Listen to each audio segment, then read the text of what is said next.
마가복음 2장 8절부터 14절. 그 지경에 목자들이 밖에서 밤에 자기 양떼를 지키더니 주의 사자가 곁에 서고 주의 영광이 저희를 두루 비추매 크게 무서워하는지라. 천사가 이르되 무서워 말라. 보라, 내가 온 백성이 미친 큰 기쁨의 좋은 소식을 너희에게 전한다. 오늘날 다윗의 동네에 너희를 위하여 구주가 나셨으니 곧 그리스도 주시니라. 너희가 가서 강고에 쌓여 구유에 누인 아기를 보리니 이것이 너희에게 표적이니라 하더니 홀련히 허다한 천군이 그 천사와 함께 있어 하나님을 찬송하여 가로되 지극히 높은 곳에서는 하나님께 영광이요 땅에서는 기뻐하심을 입은 사람들 중에 평화로가 아니라. 오늘 제목이 구주의 탄생입니다. 시작. 구주의 탄생. 네, 성탄절 하면 사람마다 다가오는 이미지가 다양하고 다르다고 생각합니다.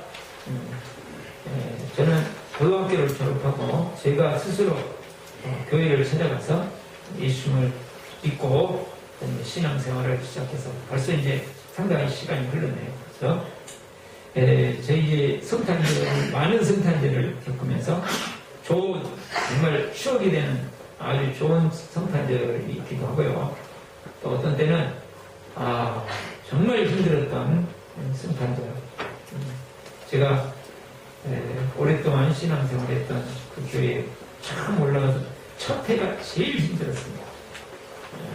첫 해 서울 올라가서 서울을 지나만 가봤지 서울이 뭔지도 몰랐는데 서울 올라가서 처음으로 어린이 부서를 맡고 그리고 이제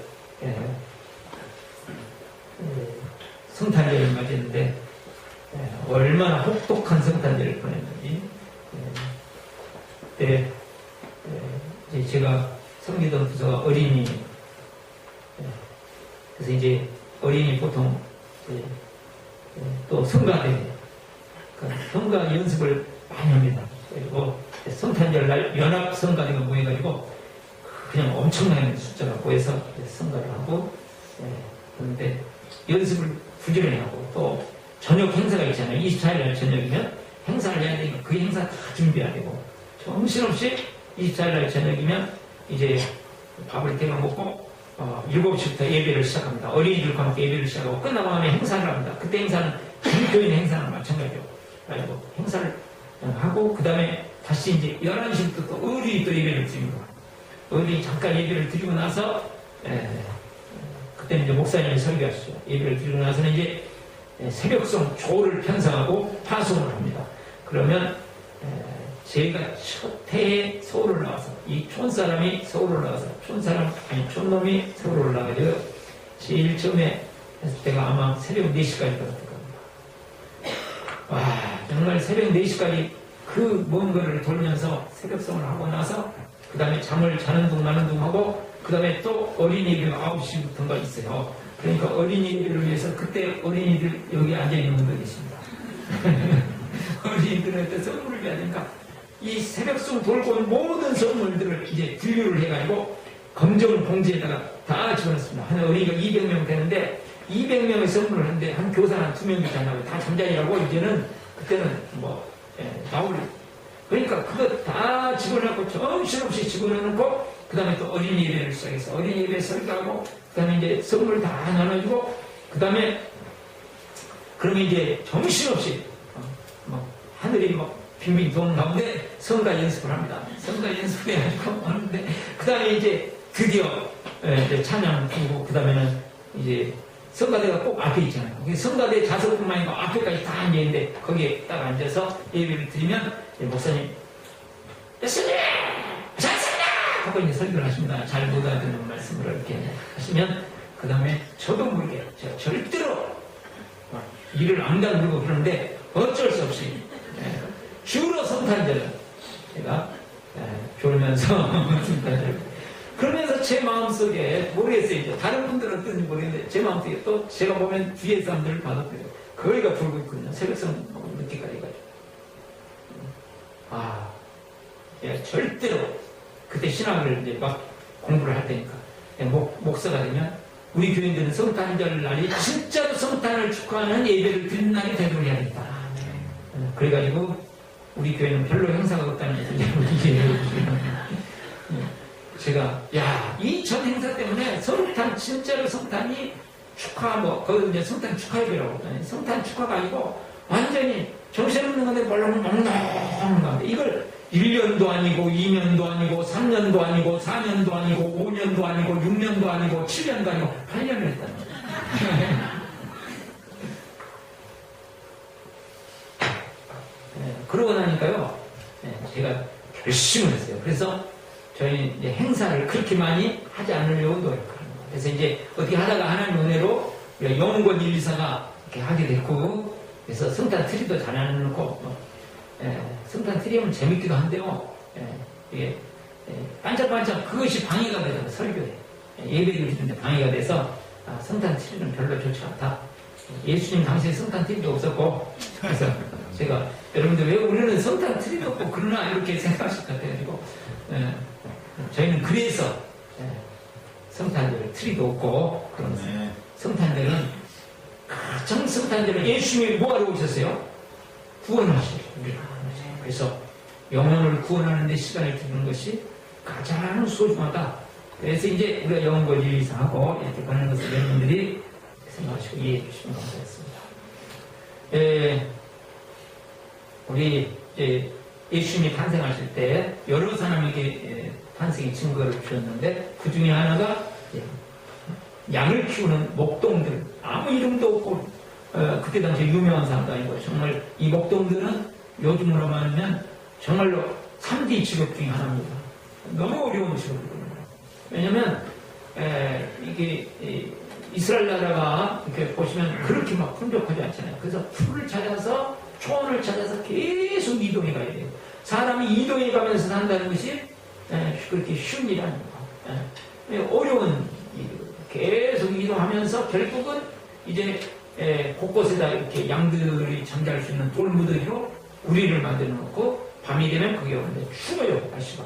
그러니까 목동은 거기서 양을 지키면서 우리 룻기를 보면 보아스가 낫가리를 지키면서 거기서 자잖아요. 그러니까 양들은 양을 지켜야 되기 때문에 거기서 그냥 자는 거예요. 우리가 뭐 어쩌다 한 번씩 텐트에서 자는 거, 요즘 텐트 자르는 것도 자는 게 이게 쉬운 일이 아닌데 저는 그래서 뭐 텐트에 가서 어디서 잔다 이거 정말 재미없는 일이에요.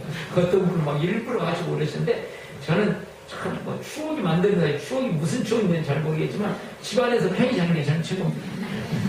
사람마다 다르니까요.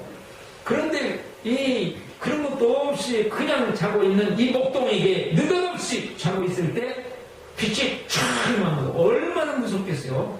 여러분 느닷없이 자고 있는 사람한테 그냥 헤드라이트만 팍 비춰도 힘들잖아요. 무섭잖아요. 이게 무슨 일인가 하고 엄청난 빛이 비칩니다. 바울 사도는 그 빛을 보고 나서 어떻게 됐어요? 눈이 멀어버렸을 정도잖아요. 그러니까 어마어마한 빛이 비친 거죠. 그냥 태양 더 밝은 빛이 쫙 비춰오니까 무서워서 발발발 떠서 이게 어찌 됩니까? 그때 천사가 나타나서 무서워하지 말아라. 내가 모든 사람들에게 이르는 좋은 소식, 기쁨의 소식, 큰 기쁨의 소식을, 좋은 소식을 내가 전하려 주고 왔다. 그것은 뭐냐면 우리를 죄와 저주와 사망과 멸망에서 구원해주고 불행과 우리의 깨어진 삶을 회복시켜줄 구주, 구세주가 이 세상에 오셨다는 것입니다. 구주가 오셨다. 구주. 그분은 우리가 기다리던, 여러분이 기다리던 바로 메시아, 그리스도 주님이시다. 그리고 구주라는 증거로 베들레헴, 다윗의 동네인 베들레헴에 가서 보면 그 위에 이제 포대기에 쌓이는 아이가 있을 때는 막태한 아이, 그분이 바로 그리스도이시다. 그리고 이제 구주시다는 것을 얘기를 합니다. 그러면서 이제 그 다음에 하늘이 쫙 열리면서 많은 천군, 그랬어요. 그게 천사들의 군대단이에요. 군대라는 건 한두 명을 가지고 군대라고 하지 않습니다.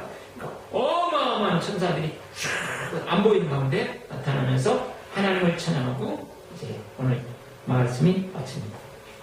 자, 이 말씀 속에서 우리에게 주시고자 하는 하나님의 메시지는 뭐냐 했을 때 주제는 구주의 오심은 모든 사람에게 큰 기쁨의 소식이다. 시작.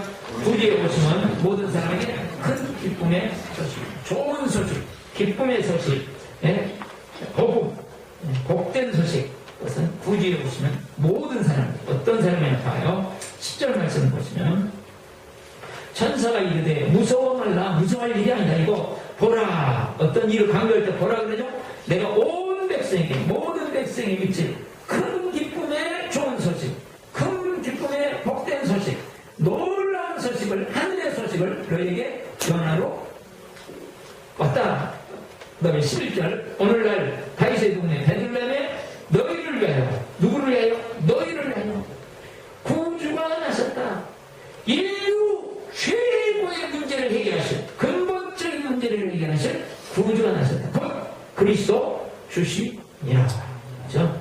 그래서 구주가 오시면, 예수님이 오시면 모든 사람들에게 큰 기쁨의 좋은 소식이었다는 거죠. 그렇죠? 우리가 예수님, 하나님께서 우리 모든 만물을 만드시고 마지막으로 사람을 만드셨습니다. 사람들을 위하여 모든 만물을 만들어주셨고, 그러기에 사람과 함께 이 모든 만물을 즐기며 행복한, 정말로 우리가 보통 말하는 파라다이스를 하면서 정말 놀라운 세계를 경험하면서 살도록 만들어 놓으셨는데, 사람이 왕에게 속아가지고 타락을 해줘. 하나님을 떠나버려. 하나님을 버려버려. 그러면서부터 하나님께서는 그래도 우리를 사랑하시기 때문에 인간 회복의 계획을 세우십니다. 우리가 보통 물을 깨끗하게 있는 물이 있는데, 깨끗한 물을 더럽히는 것은 순식간에 더럽힐 수 있어요. 그러나 그 물을 깨끗하게 먹을 수 있는 물로 만들기까지는 쉽지 않습니다. 정수, 엄청난 정수 시설이 필요해요.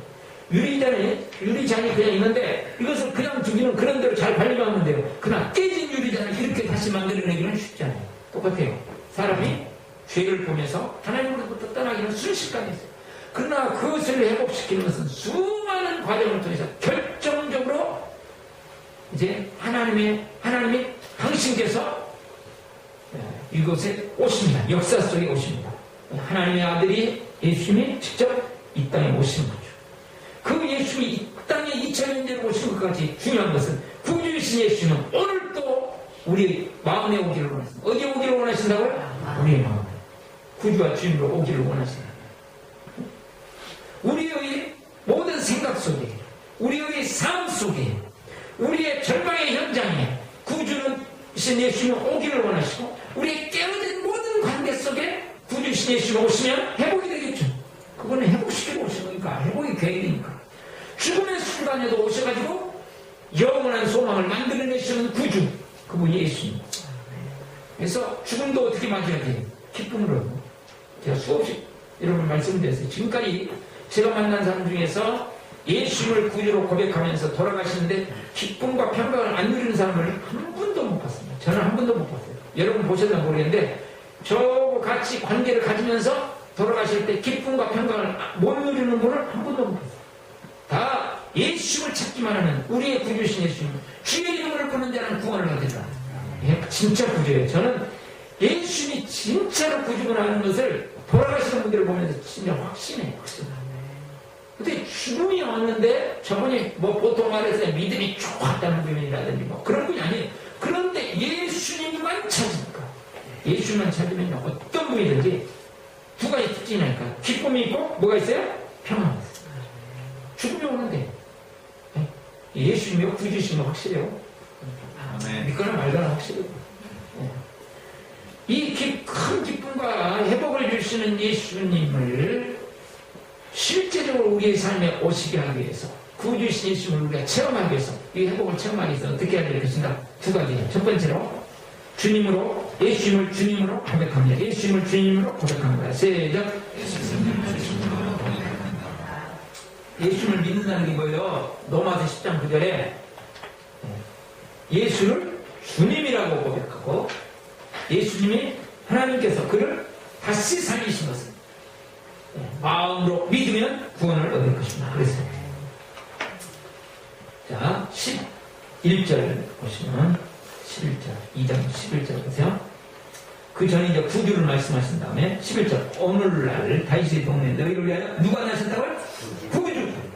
구주가 좋은 소식, 기쁨의 좋은 소식을 주시는 구주가 나셨어요.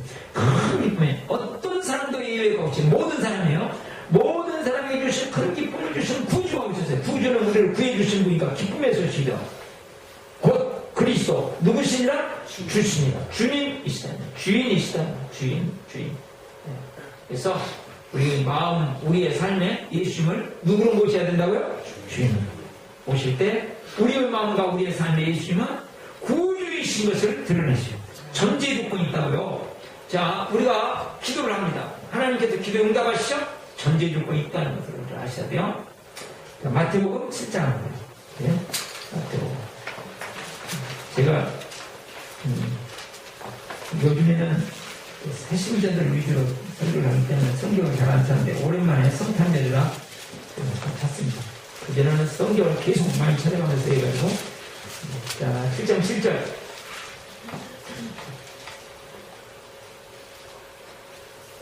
잘하는 성경 구절이잖아요. 12절까지 한번 읽겠습니다. 시작. 보라, 그러면 너희에게 주실 것이요. 찾으라, 그러면 찾을 것이요. 문을 두드리라, 그러면 너희에게 열릴 것이니 구하는 이마다 얻을 것이요. 찾는 이가 찾을 것이요. 두드리는 이에게 열릴 것이다. 너희 누가 아들이 떡을 달라면 돌을 주며 생사를 달라면 뱀을 줄 사람이 있겠느냐. 너희가 악한 자라도 좋은 것으로 자식이 줄 줄 알거든. 하물며 하늘에 계신 너희 아버지께서 구하는 자에게 좋은 것으로 주시지 않겠느냐. 그러므로 무엇이든지 남에게 대접을 받고자 하는 대로 너희도 남을 대접하여. 이것이 율법이요 선지자니라. 구하라 그러면 주실 것, 찾으라 찾을 것이요. 이렇게 우리 유명하잖아요. 11절을 보시면 그랬어요. 너희가 악한 자라도 좋은 것으로 자식에게 줄 줄 알거든. 그렇죠? 자식에게는 웬만하면 좋은 거 주려고 그러죠. 예? 진짜로 요즘 젊은 세대는 그런 것 같습니다. 하물며, 그 다음에 중요한 거죠. 하물며, 하늘에 계신 너희 아버지께서, 구하는 자에게, 기도하는 자에게, 달라고 하는 자에게, 두드리는 자에게, 그 다음 무엇으로? 좋은 것으로 주시지 않겠느냐? 했어요. 이렇게 않겠느냐? 이런 표현은 뭐야? 주신다고 하는 강력한 표현을 이런 식으로 쓰는 거예요. 틀림없이 주신다. 그런데요, 정말로 주신다고 믿으면 그러므로 가야 해요. 그러므로 무엇이든지 남에게 대접을 받고자 하는데 너희도 남을 대접하라. 이것이 율법의 선지자다. 그러니까 정말 하나님께서 우리의 기도를 받으신다고 진짜 믿는다면 모든 만물을 주관하시는 분이기 때문에 이 모든 것을 주관하셔서 우리의 기도에 응답, 보이는 세계와 보이지 않는 세계를 다스리셔서 기도에 응답하셨다고 정말 믿는다면 그 다음에 기도하라 할 것입니다. 근데 중요한 것은 먼저 너부터 주인으로 인정해라. 하나님이 너를 마음껏 하실 수 있는 분이라고 너부터 인정을 해야 보이는 세계, 보이지 않는 세계를 움직여서 우리의 기도에 응답하실 거 아니야. 나는 마음대로 못하시는 분이야. 그런데 다른 건 다 해주세요. 그러니까 기도가 문제예요. 그죠? 그러니까 요구가 있어요. 주인으로 진실로 고백하면 하나님이 주인 행세를 하십니다. 내게. 그런데 나는 하나님을 주인이라고 생각해.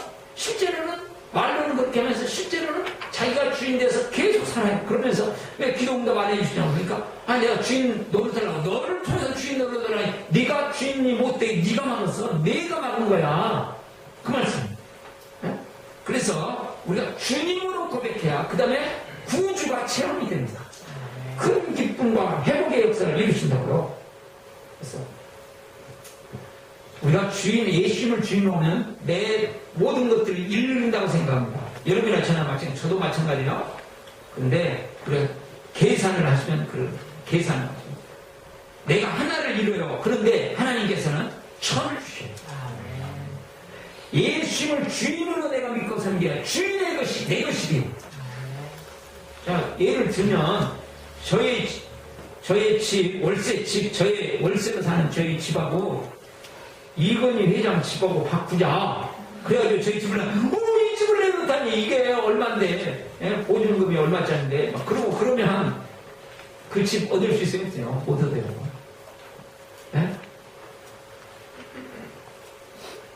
삼성이 제 것이 되는데 바꾸자면 금방 줘보죠. 우리는. 오늘 예배 끝나고 달라고 줘보래요. 금방 다 가져가라고 그러면 거기에 있는 까지 다 가져가, 살린 사니까지 다 가져가서 가져죠. 근데 우리는 그게 이제 믿음이에요.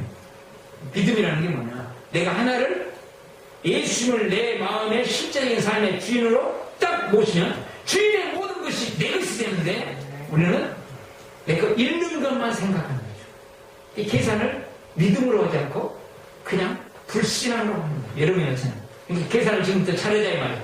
예수님을 진실로 주인으로 모시면 예수님이 이 땅에 오셔서 우리의 삶에 오셔서 무슨 일을 하시나? 놀라운 일을 베푸시고 놀라운 인생을 만드시고 우리의 정말 우리가 깜짝 놀랄 만한 인생을 경영하시기 시작하는데 내가 경영을 다 해버리니까 요즘에 회사도 경영인들 전문 경영인들 모시잖아요. 내 인생 경영을 인생의 전문가이신 주님 앞에 맡겨야 되는데 경영을 내가 해버리려고 그러니까 별로 남는 장사가 잘 안 되는 거예요. 제가 지금 몇 번 말씀드렸는데요. 추운 겨울에 거지가 며칠 밥을 못 먹어 떨고 있고 어디 못 가서 거지가 떨고 있어요. 그래서 자 집에 들어와서 진수성찬을 차려놓고 따뜻한 방에서 자 와서 먹어라. 그런데 너 좀 씻어야 되겠다. 손도 씻고 발도 씻고 몸도 씻고 목욕도 하고 이 냄새나면 더러워져가지고 몇 년 동안 묵은 때 이게 안 되겠다. 그런데 씻고 와야 되겠다. 내가 씻어줄게. 근데 나 씻는 거 싫어요. 나는 지금까지 10년 동안 씻지 않고 잘 사는데 왜 그래? 그리고 안 씻으면 먹을 수 있어요? 없어요? 없어요. 그러니까 저는 이 비유가 정말로 저한테는 너무 와닿기 때문에 다시 말씀드려요. 지금 몇 번 말씀드린 건데 요거 말씀드리는 거예요. 어떤 목사님이 거지를 갖다가 이렇게 키우시잖아요. 여러분 여러 번 들었으니까 잘 아시죠.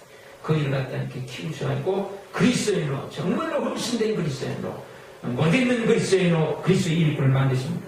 그래서 거지를 이제 어릴 때 아이를 데리고 와요. 데리고 오면 옷을 다 벗겨요. 그리고 그냥 벗은채로 비누질 한두 번 해갖고는 안 없애는데 냉전 묵은 때 막 내리세요. 말할 수 없더라고요.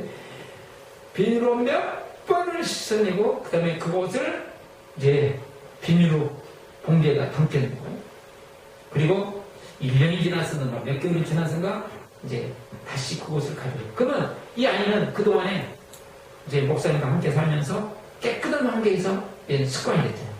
몇 년 동안 자기가 그 더러운 옷을 입고 있어도 더러운 옷인 줄도 잘 생각나.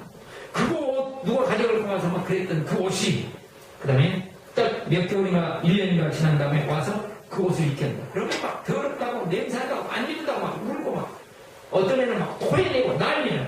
그래도 때려서라도 반드시 입게 합니다. 그리고 그러면서 그 다음에 막 울고 있는 아이한테 자 봐라. 너에게 아무렇지도 않던 옷, 네가 몇 년 동안 입었던 이 더러운 옷을 지금 깨끗한 것을 경험하고 나서 보니까 얼마나 더럽냐. 예수 그리스도가 없는 사람, 예수님을 주인으로 모시지 않는 사람은 이렇게 더러운 거다. 세상이 아름다운 것 같지만 네가 거짓 때는 이 옷 아무렇지도 않고 오히려 막 나를 보호해준다고 생각하고 멋있다고 생각했던 이 더러운 옷 다시금 세상으로 돌아가면 세상이 화려하고 잘나는 것 같지만 너는 더러운 곳으로 가는 거야. 그래서 절대로 세상으로 돌아가지 말고 그리스도 안에 있어라. 예수님이 주인으로 오시는 것이 구주로 고백할 수 있어요. 로마서 8장 6절에 이런 말씀, 육신을 따라 심는 자는 파멸을 거두고 멸망이요 죽음이요 사망이요 성령으로 심는 자는 생명을 거둡니다. 생명. 이 생명이 무엇인가 우리는 잘 모릅니다. 이게 얼마나 놀라운 말을. 그래서 갈라디아서 5장에서 역시 똑같은 말씀입니다.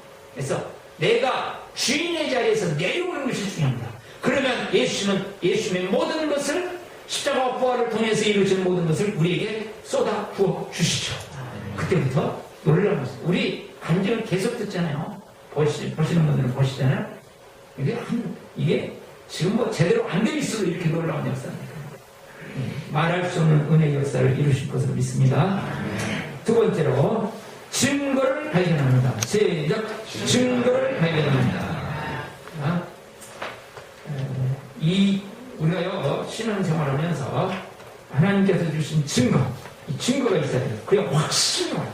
그래서 증거를 발견해야 됩니다. 자, 2장 8절, 12절을 보겠습니다. 2장 12절 보시면 천사들이 나타나서 이야기를 합니다. 이야기를 한 다음에 12절에 너희가 가서 강보에 쌓여, 강보는 호되기예요.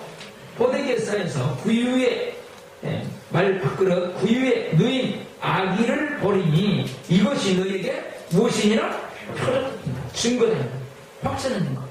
한 아기가 있는데 아기가 태어나가지고 구유에다가 호되기로 싸면 이건 없죠. 그런 건 없잖아요. 그런데 그렇게 누워있는 아기를 보면 그분이 바로 모든 사람들에게 큰 기쁨의 소식이 되는 구주요, 우리가 그렇게 유대인들이 기다리던 메시아요, 그리스도요, 주님이시다.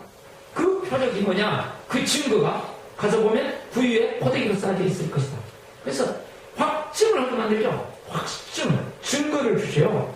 그 다음에 그 예수님이 어떠하신 분인가를 13절 14절을 통해서 증거를 주세요. 이 목자들에게 13절 홀연히 느닷없이 말하며 허다한 천군, 하늘의 군대, 어마어마한 군대, 엄청난 군대가 그 천사와 함께 있어 하나님을 찬송하여 지극히 높은 곳에서는 하나님께 영광이요 땅에서는 기뻐하시고 이르는 사람들 중에 평화로다. 하늘에는 영광, 땅에서는 평화. 우리 보통 뭐냐? 이 찬송을 불러요. 그게 뭐예요 지금? 예수님이 이 땅의 역사 속에 오시는 일은 하늘이 열려지는 일이다 그 말이야. 하늘이 열려지는 어마어마한 일이다. 예수님이 오시는 것은 증거로 지금 목자들이 보여주시는 것이요. 예수님, 네가 가서 만나는 그 예수님은 하늘을 이루시는 영원한 세계를, 보이지 않는 세계를 이 보이는 세계보다 더 확실하게 이루시는 분이라고 하는 분명한 증거를 주신다.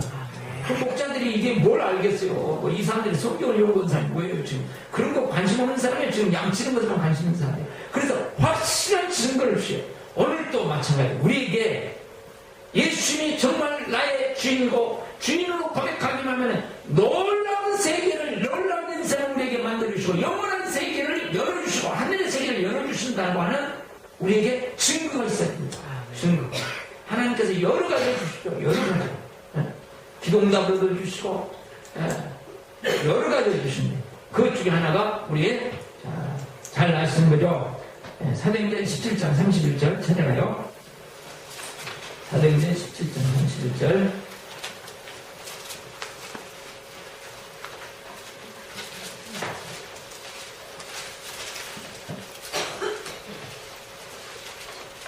사도행전 17장 31절.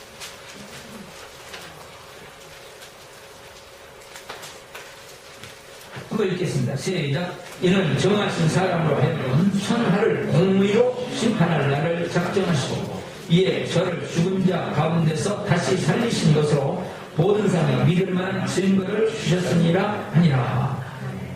그리고 이제 32절 보면 저희가 죽은 자의 부활을 듣고 이렇게 이제 반응들이 나옵니다.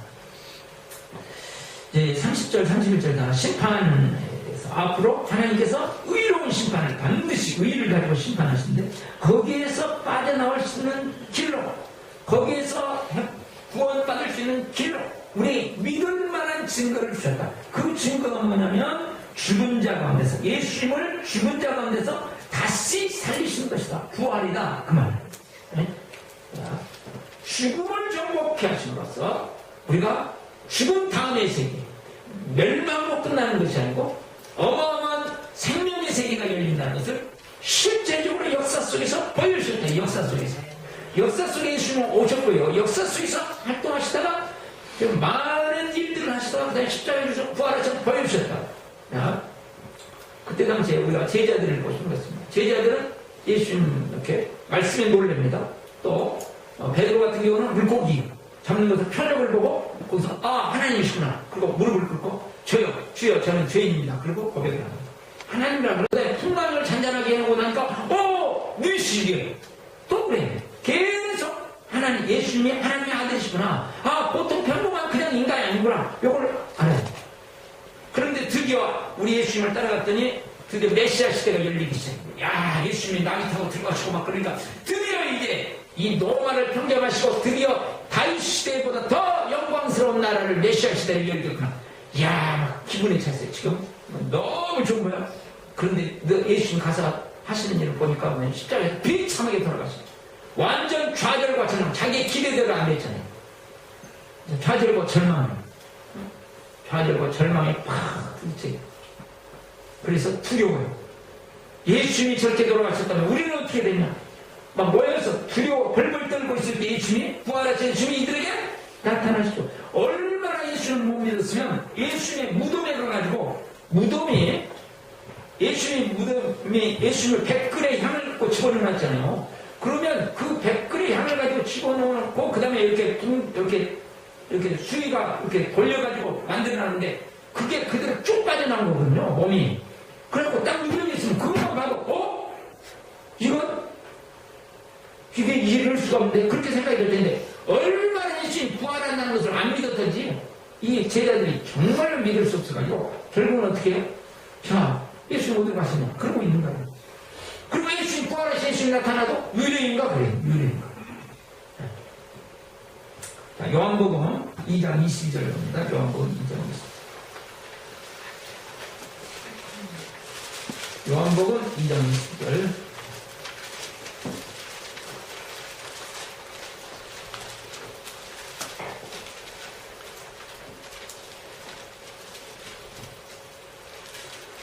요한복음 2장 22절.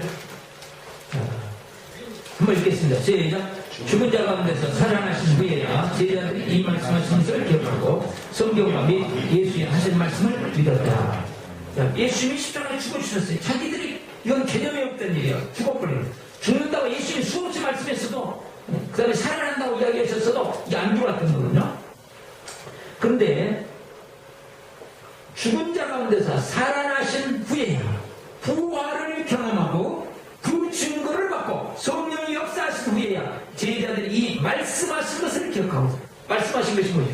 내가 십자가에 죽을 것이고 다시 살아날 것이다. 이 말씀하신 것이에요. 이게 내가 십자가에 이방인에게 넘겨져서 십자가에 죽을 것이고 다시 부활할 것이다. 다시 살아날 것이다 하는 것을 말씀하셔서 그전에는 안 들었더라고. 그것을 딱 보고 나니까 그 다음에 뭐가 믿어졌어요? 성경과 예수님께서 하신 모든 말씀이 믿어졌다. 그전에는 좋은 말씀이네요. 그랬어요. 좋은 말씀 믿는 거 아니에요, 여러분? 그런 말씀 좋죠. 예, 목사님, 그런 말씀 좋아요. 예, 성경, 그런 말씀 좋아요. 예, 사람이 살아가는데 그게 필요해요. 아니에요! 하나님의 말씀이 성경이 나의 인생이고 나의 생명이다! 이렇게 됐다는 거죠. 내 인생이, 만약에 하나님 말씀에 내 인생이 달려있고 내 생명이다라고 달려있다고 믿는 것을 믿음이라고 해요. 그냥 좋은 말씀이네요. 이거는 안 믿는 거예요. 그거는 너무 맹장 이런 책도 다 그렇게 하는 거예요. 그거는 그냥 아는 거야, 아는 거. 보통 일반적으로, 지식적으로 그냥 아는 거죠. 지식적으로 아는 것은 믿음이 아니에요. 믿음은 체득하는 것이죠. 그래서 내 것이 되는 것이죠, 내가. 예? 그러니까, 예수님이 부활하심으로써 증거를 보여주시자. 십자가의 말씀이 진짜네, 부활이 진짜였네, 그리고 딱 들어오는 순간, 내가 십자가에 죽어서, 그 다음에 부활의 역사를 이루실 것을 믿으니까 제자들이 어떻게 되어버렸어요? 그건 진짜는 믿으니까 거의 다 순교합니다. 죽음이 문제가 아니에요. 죽음을 뛰어넘게 만들었대요. 죽음을 정복하신 예수님이 나의 주인이니까. 너무나도 확실한 증거를 예수님의 부활을 받고 그 다음에 성령께서 제자들의 심령 속에다가 이걸 확 줘서 봐라. 인류 역사 속에서 없다니까. 인류 역사 누가 있어요? 보세요. 부활해가지고 보이는 누가 있냐고. 부처님이 그랬어요? 아니요, 없어요. 아무도. 공자님이 그랬어요. 죽은 다음의 세계는 몰라요. 이 땅에는 모르요. 죽은 다음의 세계를 왜 이야기하냐. 왜 이야기해? 없어요. 예수님밖에. 죽음을 실제적으로 나 안 죽나 하는 이런 사람들 많았어요. 역사 속에서 나 안 죽어 안 죽어 박세생이를 비롯해서 많았어요. 그런데 나 죽었다 살아난다 했는데 살아났어요? 아니요, 다 죽어보고 말았어요. 그런데 예수님은 어떻게 하셨어요? 실제로 죽으셨다가 살아나셨어요. 무덤 속에까지 들어가셨다가 살아나셨어요. 이런 분이 한 명도 없더라고요. 그러니까 요세푸스라고 하는 유대의 역사학자가 있습니다. 유대 고대사 18장 3장 3절에 예수님이 부활하신 확실하다 이렇게 기록해요. 이 사람 예수님 믿는 사람 아니에요. 예수님 안 믿는 사람 그냥 역사학자로서 양심적으로 그냥 유대 역사를 쫙 보니까 예수님이 부활하면 이건 틀림없다. 이것은 틀림없다. 예수 안 믿는 사람인데도 역사학자의 양심을 그냥 기록했어요. 자, 증거예요. 우리에게 그래서 예수님의 부활은 내가 앞으로 신자들이 하나님의 자녀들이 예수님 믿는 자들이 부활할 것에 대한 분명한 증거다. 그게 이제 성경에 무슨 말씀하는 거예요? 아니, 우리가 어떻게 부활할 걸, 우리가 천국에 들어갈 걸 어떻게 믿느냐? 예수님이 부활하신 것을 보니까. 그 사실을 우리가 성령께서 우리 속에 주시는, 그래서 우리는 기도하면서 정말 이 확실한 증거인 부활의 증거를 발견하게 하여 주시옵소서. 보여줘야 되거든요. 이게 그런가 봐. 성경에 이때 그게 아니고요. 내 영혼에서 그것이 쏙 들어가지고 정말 죽을 길 없는 예수 그리스도로 말미암아서 예수 그리스도를 죽은 자 가운데서 살리신 그 하나님의 영이 내가 죽어도 다시 살리시는 예수님의 생명이요 진짜 부활이네.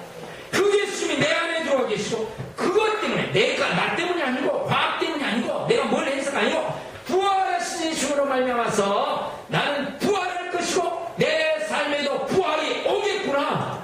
그게 믿는 것이에요. 증거를 확실히 붙잡아야 돼요. 증거.